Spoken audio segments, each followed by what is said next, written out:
Anda masih di Ayus Pagi bersama saya Brema Ratenaya dan juga rekan saya Yasmin Natania pemirsa. Dan demikian tadi berita pilihan dalam Ayus Pagi hari ini. Dan kita ke informasi berikutnya. Di mana ada sebuah mobil yang kabur usai menabrak 3 motor di Kecamatan Ujung Berung, Kota Bandung, Jawa Barat, Kamis malam. Mobil akhirnya dikepung warga usai menabrak pohon.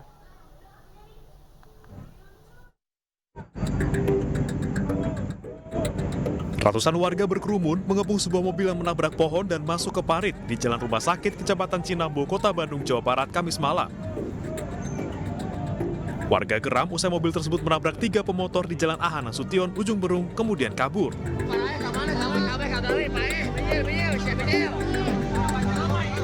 Warga sempat menghakimi pengemudi mobil sebelum diamankan petugas patroli yang tengah melintas. Pengemudi mobil diduga kabur lantaran panik dan ketakutan usai menabrak para korban. Usai kejadian, polisi langsung melakukan olah tempat kejadian perkara di lokasi. Itu bermulanya keluar dari Ubertos, lalu masuk ke jalan rumah sakit, menabrak satu kendaraan di depan klinik Ujung Berung. Setelah dari sana nabrak lagi satu motor di depan rumah sakit. Setelah itu nabrak lagi satu motor di depan Alfamart. Bapak lagi posisinya lagi maju. Iya, tadi lagi jalan. Mau pulang Langsung dari belakang ke pinggir. Si mobilnya emang nggak berhenti ya setelah nabrak tuh? Langsung kabur. Akibat kecelakaan ini, 6 orang luka-luka dan dirawat di Rumah Sakit Umum Daerah Kota Bandung. Pengemudi mobil ditahan di Polsek Cinambo untuk dimintai keterangan. Dari Bandung, Jawa Barat, Diki Wismara, iNews melaporkan. Seorang pekerja galian tewas tersengat aliran listrik dari kabel yang berada di pinggir Jalan Baru, Pademangan, Jakarta. Para pekerja galian yang dibantu warga terpaksa menggunakan tali tambang untuk mengevakuasi tubuh korban yang nyaris tenggelam.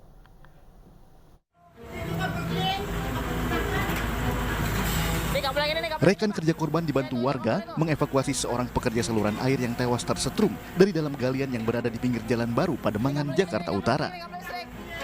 Korban ditarik menggunakan tali dan kayu karena takut masih ada aliran listrik dari dalam galian saluran yang sudah terendam air. Sebelumnya, korban yang sedang menggali gorong-gorong untuk saluran air tiba-tiba tersengat aliran listrik. Nah, dia motong kabel yang optik, tapi ternyata saya kayak kurang tahu juga karena ada crash di atas, mungkin kabel yang kena ke tiang, jadi dia megang tiang yang listrik, nah setrum lah. Korban yang kritis dievakuasi ke Rumah Sakit Hermina Kemayoran, namun nyawanya tak dapat tertolong. Dari Jakarta, Sofyan Firdaus, iNews melaporkan. Kita ke informasi berikutnya, pemirsa. 2 pegawai terjebak di lift kantor Wali Kota Palopo, Sulawesi Selatan. Petugas damkar yang melakukan evakuasi berhasil menyelamatkan keduanya setelah membuka paksa pintu lift dengan mesin hidrolik.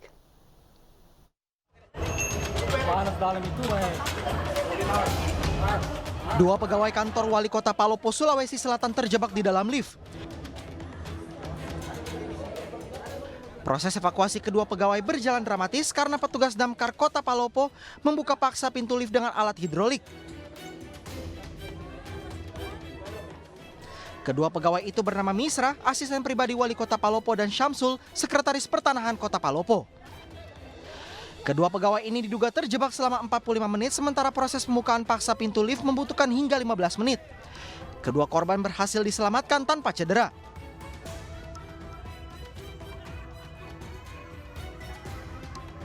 Prosesnya kami menggunakan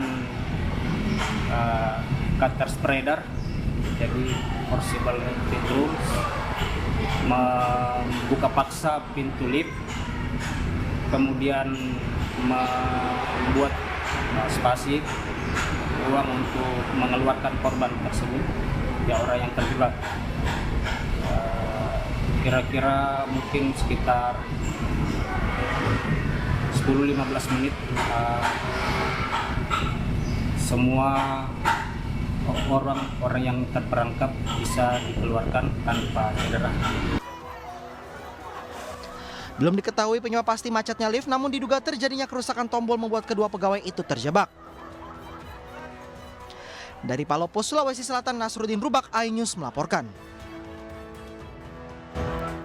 Pemirsa, Indonesia bersiap menjelang laga melawan Ekuador pada laga perdana Grup A Piala Dunia U17 2023.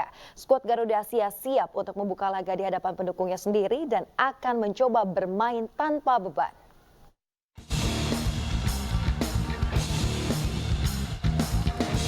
Indonesia kembali menggelar latihan di Gelora 10 November Surabaya, Jawa Timur menjelang laga melawan Ekuador pada laga perdana Grup A Piala Dunia U17 2023.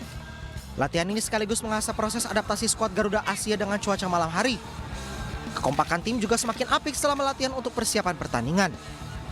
Menjelang laga ini, Arkan Kakak dan kawan-kawan siap untuk melawan Ekuador dan akan bermain lepas di hadapan publik yang akan memenuhi Stadion Gelora Bung Tomo nanti. Ya, saya pikir pasti ada nervous, namanya manusia pasti ya. Sekelas Messi, Ronaldo aja juga menginformasikan bahwa menghadapi satu pertandingan pasti ada rasa tegang. Tapi yang paling penting pemain sudah bisa saling berkomunikasi, saling mensupport karena kekuatan kita adalah kebersamaan. Semua pemain siap, kondisi sehat dan lancar. Semua pemain punya optimis dan tujuan semangat yang sama. Ya semoga nanti ke depannya besok kita meraih hasil yang terbaik dan maksimal. Indonesia akan membuka Piala Dunia U17 2023 dengan melawan Ekuador pada Jumat malam di Stadion Gelora Bung Tomo, Surabaya, Jawa Timur. Dari Surabaya, Jawa Timur, Yuda Prawira, iNews melaporkan.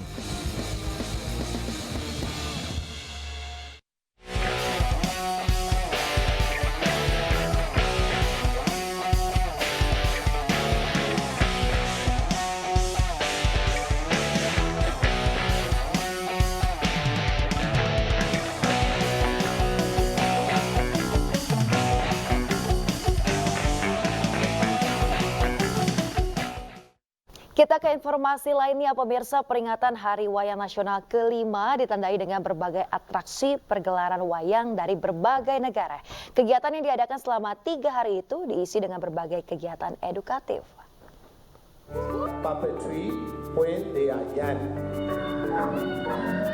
Peringatan Hari Wayang Nasional ke-5 sekaligus menjadi momentum penyelenggaraan Living Intangible Cultural Heritage Forum atau Living ICH Forum ketiga.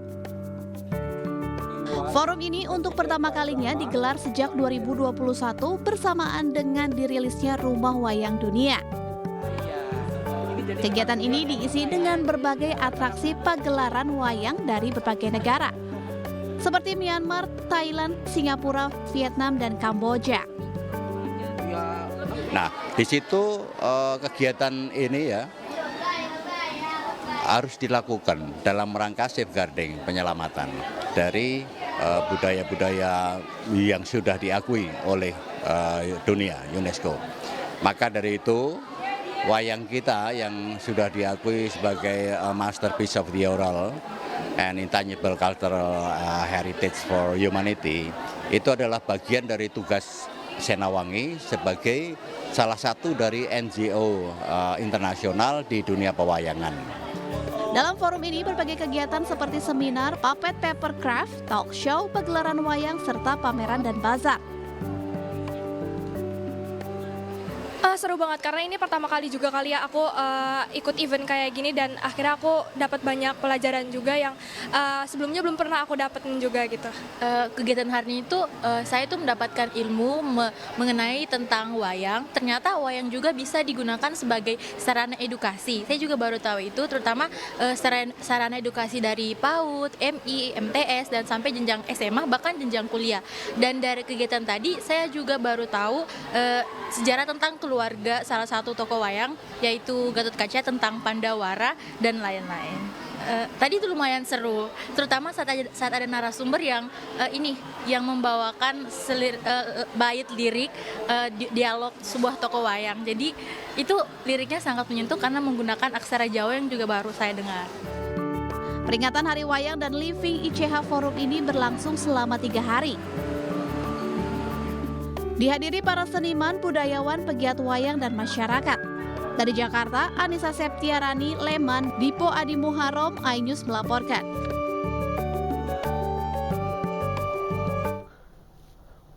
Guna mengantisipasi musim penghujan, pemerintah Kota Semarang meninjau kondisi Sungai Babon di Kelurahan Sembung Harjo. Pemkot Semarang berencana melakukan pengerukan sungai dengan menggandeng pihak-pihak terkait.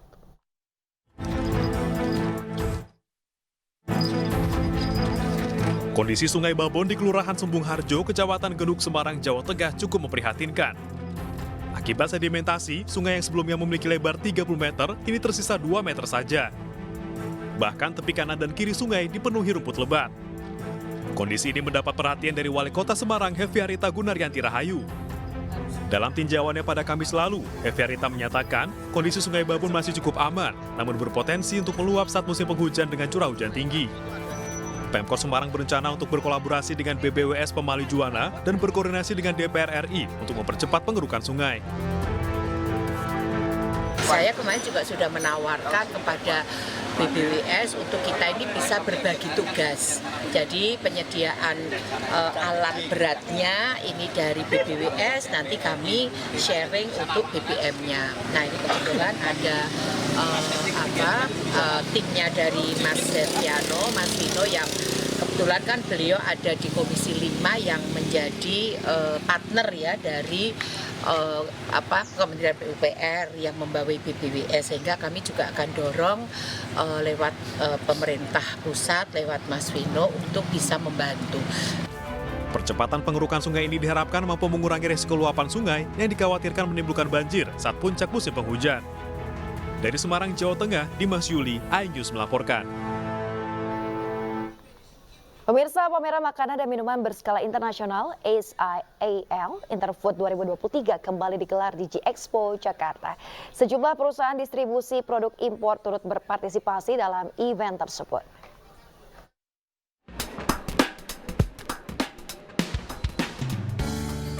The Global Food Marketplace atau SIAL Interfood ke-24 kembali digelar.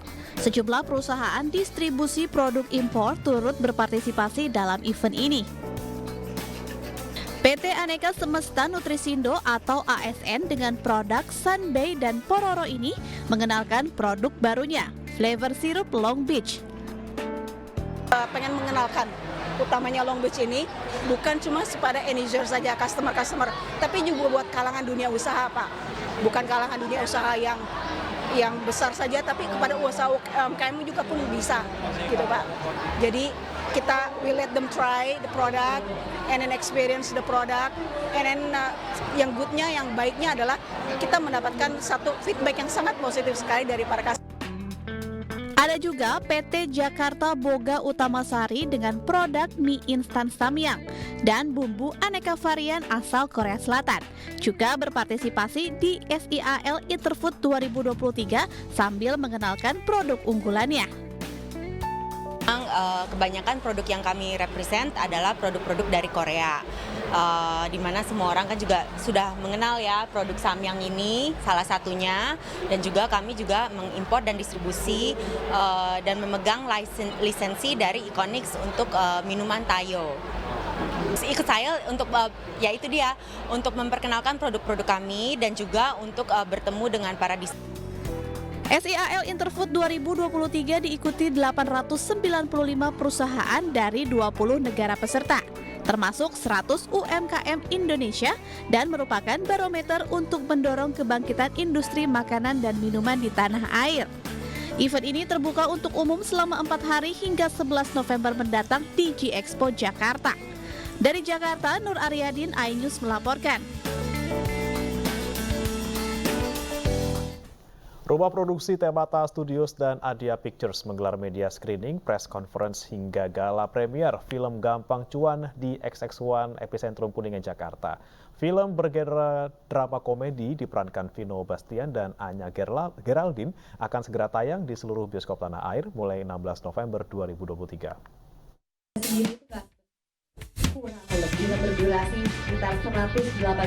Rumah produksi Temata Studios dan Adia Pictures resmi merilis film Gampang Cuan, karya penulis dan sutradara Raha Bimandra. Inspirasi film ini berangkat dari permasalahan sekitar mengenai keuangan. Banyak masyarakat yang mencoba berbagai instrumen keuangan baru, mulai dari hutang sampai investasi saham pasca pandemi COVID-19. Film Gampang Cuan diperankan oleh sejumlah artis ternama, di antaranya Vino Bastian dan Anya Geraldine yang berperan sebagai kakak dan adik yang merantau ke ibu kota untuk mencari peruntungan hidup. Mereka mencoba peruntungan di kota besar gitu. Tapi di tengah perjalanannya mereka mendapatkan sebuah warisan yang tidak terduga. Warisan tersebut adalah sebaliknya yaitu utang sebesar 300 juta. Disitulah konfliknya mulai terjadi. Nah, gimana caranya keluarga ini yang punya ambisi masing-masing untuk menyelesaikan utang keluarga ini. Sebenarnya sesimpel itu sih premisnya. Sama ini tuh ceritanya memang tentang keluarga banget. Pokoknya menyangkut tentang keluarga dan tentang keuangan, di mana tuh terkadang kita suka lebih mementingkan uang daripada keluarga gitu. Nah, kita sih berharap di akhir itu penonton bisa relate tentang keluarganya ini sebagai mungkin anak pertama atau kedua atau yang terakhir, dan harus mementingkan keluarga juga gitu, nggak cuma uang. Benar. Film bernuansa komedi ini rencananya akan segera tayang di seluruh bioskop di Indonesia, mulai 16 November 2023. Dari Jakarta, Rizky Ihwal, Andri Setiawan, iNews melaporkan.